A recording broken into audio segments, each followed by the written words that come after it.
Hello students, இந்த வீடியோவில் மெட்டல்ஸ்க்கான important ஓர் என்னென்ன அப்படின்னு தெரிஞ்சுக்க போகிறீங்க. அதாவது ஒரு மெட்டல் இருக்குது அப்படின்னா அதுக்கு என்னென்ன ஓர் இருக்குது, அது வந்து கார்பனேட் ஓரா, சல்ஃபைடு ஓரா, ஹேலைடு ஓரா, அதோடைய ஃபார்முலாவை எப்படி ஞாபகம் வச்சுக்கிறது, அதோடைய நேம் எப்படி ஞாபகம் வச்சுக்கிறது, அதுக்கான ஒரு சில சிம்பிள் டிப்ஸ் வந்து நான் உங்களுக்கு வந்து சொல்லித்தர போகிறேன்.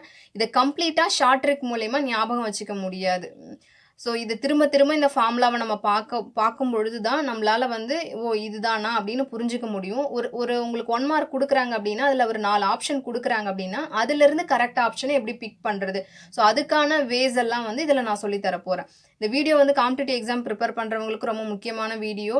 உங்களுக்கு வந்து இதை தனியாக படிக்கணும் அப்படின்னா ரொம்ப டைம் எடுத்துக்கும். ஸோ இந்த டிப்ஸ் எல்லாம் ஃபாலோ பண்ணிங்க அப்படின்னா கொஞ்சம் கம்மி டைமில் இது ஓர்ஸ் எல்லாம் நீங்கள் ஈஸியாக ஞாபகத்தில் வச்சுப்பீங்க. நான் இங்கே ஓரை வந்து எப்படி பிரிச்சிருக்கேன் அப்படின்னா ஹேலைடு ஓர், சல்ஃபைடு ஓர், ஆக்சைடு ஓர், கார்பனேட் ஓர் அப்படின்னு சொல்லி அதோடைய அனயானிக் பார்ட்டை வச்சு பிரிச்சிருக்கேன். இதை வந்து மெட்டல்ஸ் வச்சு நம்ம பிரித்தோம் அப்படின்னா ரொம்ப நிறைய படிக்கிற மாதிரி இருக்கும், நிறைய கன்ஃபியூஷன்ஸ் வந்து வரும். இந்த மாதிரி படிக்கும் பொழுது ஈஸியாக ஒரு 2-3 மெட்டல்ஸை ஒன்றா கிளப் பண்ணி ஃபார்முலாலாம் நீங்கள் ஞாபகம் வச்சுக்க முடியும். சரி, ஃபஸ்ட்டு ஹேலைடு ஓர் பார்க்கலாம். ஹேலைடு ஓர் வந்து ஒரு 4 ஓர் இருக்குது. ஸோ 4 முக்கியமான இம்பார்ட்டன்ட் ஓர். அதில் வந்து 2 ரொம்ப சிம்பிள், ரைட்? ஸோ NaCl இது வந்து ஃபார்முலா நீங்கள் ஞாபகம் வச்சுக்கணுன்றதே கிடையாது, டிஃபால்ட் உங்களுக்கு தெரியும் இல்லையா? NaCl அப்படின்றது காமன் சால்ட், அப்படி இல்லைன்னா அதை வந்து ராக் சால்ட் அப்படின்னு சொல்லுவோம். ஸோ இந்த நேம் ஞாபகம் வச்சுக்கோங்க. அதே மாதிரி தான் Naக்கு பதில் Ag போட்டிங்க அப்படின்னா AgCl. AgClக்கு உடைய பேர் வந்து என்ன அப்படின்னா ஹார்ன் சில்வர், அதை ஞாபகம் வச்சுக்கோங்க. AgCl அப்படின்னா அதோடைய பேர் வந்து என்ன அப்படின்னா ஹார்ன் சில்வர். ஸோ இதுதான் ஞாபகத்தில் வச்சுக்க போகிறீங்க. அடுத்தது வந்து பாருங்க, கிரியோலைட். கிரை அப்படின்னா அழுக. ரொம்ப கஷ்டமான விஷயத்தை நம்ம இப்போ ப்ராக்டிஸ் பண்ணுறோம் அப்படின்னா கொஞ்சம் அழுக வரும்ல. ஸோ இது வந்து என்ன அப்படின்னா ஃபார்முலா கொஞ்சம் பெருசான ஃபார்முலா, Na3AlF6. ஸோ அதனால் அப்படி ஞாபகம் வச்சுக்கோங்க, Na3AlF6. ஸோ அதனால இது பேர் கிரியோலைட். அலுமினியத்தோட ஓர். கிரை அப்படின்னா அலுமினியத்தோட ஓர் அப்படின்னு ஞாபகம் வச்சுக்கணும். அடுத்தது வந்து AC. அலுமினியத்தோட ஓர்னா AC. ஸோ அலுமினியத்தோட ஓர். அடுத்தது கர்னலைட். கர்னலைட் அப்படின்னா என்ன அப்படின்னா அப்படின்னு வருது. ஸோ கே இருக்குது அப்படின்னு அர்த்தம். பொட்டாசியத்துக்காக நீங்கள் பார்க்கக்கூடிய ஒரே ஓர் வந்து இதுதான், கர்னலைட் தான். பொட்டாசியம் வந்து எப்படி இருக்குன்னா டபுள் சால்ட்டாக இருக்கும். இது ஃபார்முலா பெருசு கிடையாது. KCl இருக்குது, MgCl2 இருக்குது, மெக்னீஷியம் குளோரைடு இருக்குது, டாட் அதோடைய வாட்டர் மாலிகுல் எவ்வளோ வாட்டர் ஆஃப் ஹைட்ரேஷன் இருக்குன்னா 6 வாட்டர் ஆஃப் ஹைட்ரேஷன் இருக்குது. இதுதான் வந்து கர்னலைட். ஸோ பேரும் கொஞ்சம் லென்த்தியாக போகுது. ஸோ இதை நல்லா ஞாபகம் வச்சுக்கோங்க. மொத்தம் 4 ஓர் ஹேலைடோடது. அடுத்தது சல்ஃபைடோட ஓர். சல்ஃபைடோட ஓர் வந்து என்ன அப்படின்னு பார்த்தீங்க அப்படின்னா first ore is iron pyrite. So iron pyrite வந்துச்சுன்னா அயன் இருக்குது அப்படின்னு ஞாபகம் வச்சுக்கோங்க. So iron pyrite FeS2. So இதுதான் வந்து அயன் பைரைட்டோட ஃபார்முலா. அடுத்தது பாருங்க, Feக்கு பதில் Cu போட்டிருக்கேன். Cu போட்டிருந்தா அது பேர் என்னது? Copper glands. இது வந்து மாற்றி எழுதிடக்கூடாது, காப்பர் பைரைட்னு எழுதிடக்கூடாது, காப்பர் கிளான்ஸ் இதுக்கு பேர். ஸோ காப்பர் பைரைட்னா என்ன? இந்த அயன் பைரைட்லேருந்து கொஞ்சமும் காப்பர் கிளான்ஸ்லேருந்து கொஞ்சமும் ரெண்டும் சேர்ந்தது தான் இந்த காப்பர் பைரைட். என்ன? CuFeS2. 2 மெட்டலும் எஸ்ஸோட சேர்ந்துருக்குது, S2ஓட சேர்ந்துருக்குது. ஸோ இதுதான் வந்து என்னென்னா காப்பர் பைரைட். இது உங்களுக்கு ஞாபகம் இருக்கும்னு நினைக்கிறேன். இந்த வகையில் ஞாபகம் வச்சுக்கிட்டிங்கன்னா உங்களுக்கு சிம்பிளாக ஈஸியாக திரும்ப ஞாபகத்துக்கு கொண்டு வர முடியும் காப்பர் பைரைட்.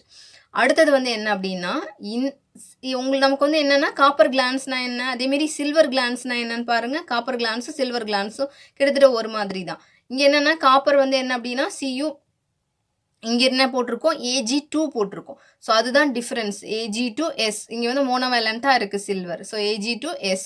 ஸோ இது வந்து என்னது அப்படின்னா சில்வர் கிளான்ஸ். ஸோ அடுத்தது வந்து பாருங்கள், இதுக்கு இன்னொரு பேர் வந்து அர்ஜென்டைட். அடுத்தது இருக்கக்கூடிய 3மே சிம்பிளாக தான், மெட்டல் அதோடைய சல்ஃபர் சேர்ந்துருக்கு, ஒரு சல்ஃபர் சேர்ந்துருக்கு. So HgS, ZnS, PbS. HgSனா என்னது? சின்னபார். ZnSனா ஜிங்க் பிளண்ட், PbSனா கலீனா. இது 3 வந்து சிம்பிளானது தான், ஈஸியாக உங்களால் ஞாபகம் வச்சுக்கணும். ஒன்லி திங் இஸ் ஃபார்முலா எழுதிருவீங்க. மெர்க்குரியோட சல்ஃபைடு ஓர் என்னன்னு கேட்டால் எழுதிருவீங்களா இருக்கும். இதோடைய நேம் வந்து நீங்கள் ஞாபகத்தில் வச்சுக்கணும். ஸோ ஞாபகத்தில் வச்சுப்பீங்க அப்படின்னு நான் நினைக்கிறேன். அடுத்தது ஆக்சைடு ஓர்.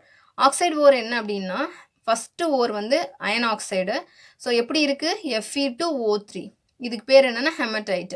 ஸோ ஹீமோக்ளோபின் ஞாபகம் வச்சுக்கோங்க. ஹீமோக்ளோபினில் இருக்கிறது என்னது? அயன். ஸோ ஹெமடைட் எதோட ஓர் அப்படின்னு சொல்லி கேட்டிங்கன்னா ஹீம் ஆரம்பிக்குது. ஸோ இது வந்து அயன் இருக்குது, அயனோட ஓர் அப்படின்னு ஞாபகம் வச்சுக்கோங்க. ஃபார்மில் 2O3. இதுதான் நிறைய இடத்துல ரிப்பீட் ஆகும். ஸோ Fe2O3 அதை ஞாபகத்தில் வச்சுக்கோங்க. ஸோ அடுத்தது வந்து என்ன அப்படின்னா அடுத்தது ஹெச்சுக்கு பின்னாடி தானே வருது எல் அப்படின்ற லெட்டர், அதாவது ஹெச்சை விட கொஞ்சம் கூட ஜாஸ்தி பின்னாடி வருது. ஸோ அப்போது அதனால் Fe2O3 தான் அது கூட இன்னும் அடிஷ்னலாக ஏதோ ஒன்று இருக்குது, அதுதான் water of hydration, 3 water of hydration அது கூட இருக்குது. சரி, இந்த 3 வாட்டர் ஆஃப் ஹைட்ரேஷன் எப்படி ஞாபகம் வச்சுக்கிறது அப்படின்னா, லைம் ஞாபகம் வச்சுக்கோங்க. எல்லுன்னு ஆரம்பிக்குது இல்லை, ஸோ லைம் ஞாபகம் வச்சுக்கோங்கல்ல. லெமன் ஜூஸ் போடணுன்னா தண்ணி தேவை, அந்த மாதிரி ஞாபகம் வச்சுக்கோங்க. ஸோ இது ரொம்ப கேட்க சில்லியாக இருக்கிற மாதிரி இருக்கும், பட் நீங்கள் எக்ஸாமில் ஆன்சர் பண்ணுறதுக்கு இதெல்லாம் கொண்டு வந்தீங்க அப்படின்னா கொஞ்சம் கரெக்ட் ஆன்சர் பிக் பண்ணுறதுக்கு ரொம்பவே ஹெல்ப்ஃபுல்லாக இருக்கும். So Fe2O3.3H2O. ஸோ இதான் லிமோனைட். அடுத்தது மேக்னடைட். மேக்னட் அப்படின்னாலுமே காந்தம், அதுக்கும் இரும்புக்கும் சம்மந்தம் இருக்குன்னு தெரியும். ஸோ அங்கேயும் அயனோட ஓர் தான் அது. ஸோ அயனோட ஓர் அப்படின்னா இது வந்து ஞாபகம் மேக்னடைட் நான் சொல்கிறேன், மேக்னசைட் ஒன்று தனியாக இருக்குது, அது அப்புறமா பார்க்கலாம். இது மேக்னடைட்.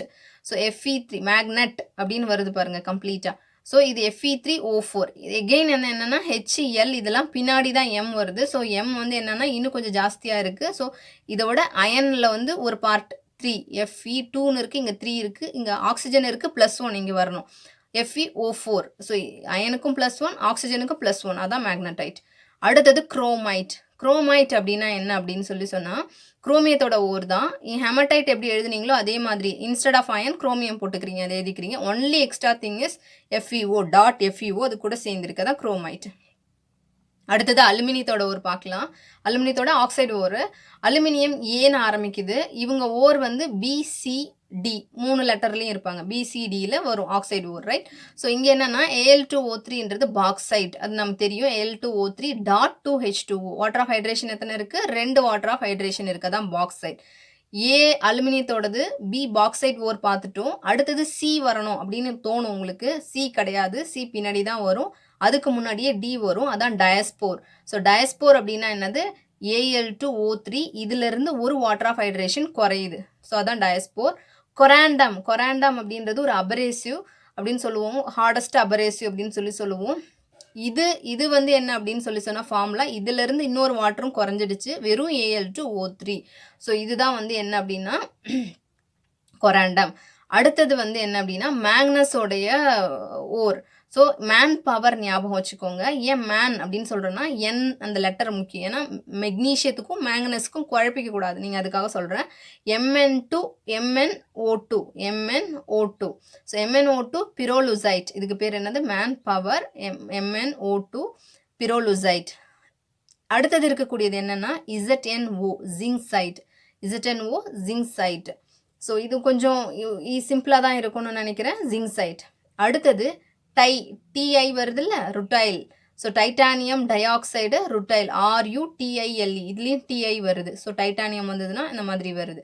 ஸோ அடுத்தது cuprite. Cu2O is cuprite. Cu2O is cuprite. Next is SnO2 cassiterite or tinstone. SnO2. So titanium மாதிரியே தான் இதுவும் ஃபார்முலா. இன்ஸ்டெட் ஆஃப் TI நீங்கள் என்ன போடுறீங்க, இங்கே SN போடுறீங்க. ஸோ இவ்வளோ தான், இது புரிஞ்சிருக்கும்னு நினைக்கிறேன் ஆக்சைடு ஓர். அடுத்தது கார்பனேட். கார்பனேட் ரொம்ப சிம்பிள் தான் ஞாபகம் வச்சுக்கிறது. ஃபர்ஸ்ட் ஒன்று வந்து என்ன அப்படின்னு சொன்னால் கால்சைட். கால்சைட்னா கால்சியம் இருக்கக்கூடியது, கால்சியம் கார்பனேட். அடுத்தது மெக்னீஷியம் கார்பனேட், MgCO3. மேக்னசைட். இது மேக்னடைட்டு, இது வந்து மேக்னசைட். ஸோ ஞாபகம் வச்சுக்கோங்க, மேக்னசைட். அடுத்தது வந்து என்ன அப்படின்னா இவங்க 2 ஃபார்முலாவையும் சேர்த்து எழுதினீங்கன்னா அதுதான் டொலோமைட். So CaCO3 MgCO3 டொலோமைட். அடுத்தது வந்து பாருங்கள், இது ரொம்ப முக்கியமானது. நீங்கள் வந்து இப்போ பித்தளை பாத்திரம் நம்ம வந்து விலைக்கு வச்சுருக்கோம் அப்படின்னா அதில் ஈரம் இருந்துச்சு அப்படின்னா அது ஒரு பச்சை கலரில் மாறும்ல, அதுதான் மெலச்சைட் அப்படின்னு சொல்லுவோம். ஸோ மெலச்சைட் அப்படின்னா அதில் இருக்கக்கூடிய ஃபார்முலா என்ன? Copper carbonate. ஸோ பித்தளையில் இருக்கிறது வந்து காப்பர், அது தெரிஞ்சிருக்கும்னு நினைக்கிறேன். So copper carbonate dot copper hydroxide. So மாய்ஸ்டர்னால ஃபார்ம் ஆகும் அது. So copper carbonate dot copper hydroxide. So இதே மாதிரி தான், இது வந்து க்ரீன் இன் கலரு, இது வந்து என்னன்னா ஆசுரேட் இஸ் ப்ளூ இன் கலரு. இதுக்கு பதில் என்ன இருக்குது அப்படின்னா 2 மோல்ஸ் வந்துருக்கு. இது அவ்வளோதான், இதுக்கும் உள்ள டிஃப்ரென்ஸ். இது ஆசுரைட். அடுத்தது zinc carbonate calamine. Iron carbonate siderite. இது நல்லா ஞாபகம் வச்சுக்கோங்க. அயன் கார்பனேட் வந்து சிடரைட். PbCO3 cerussite. கெசட்டரைட் அப்படின்றது வேற, செருசைட் அப்படின்றது வேற.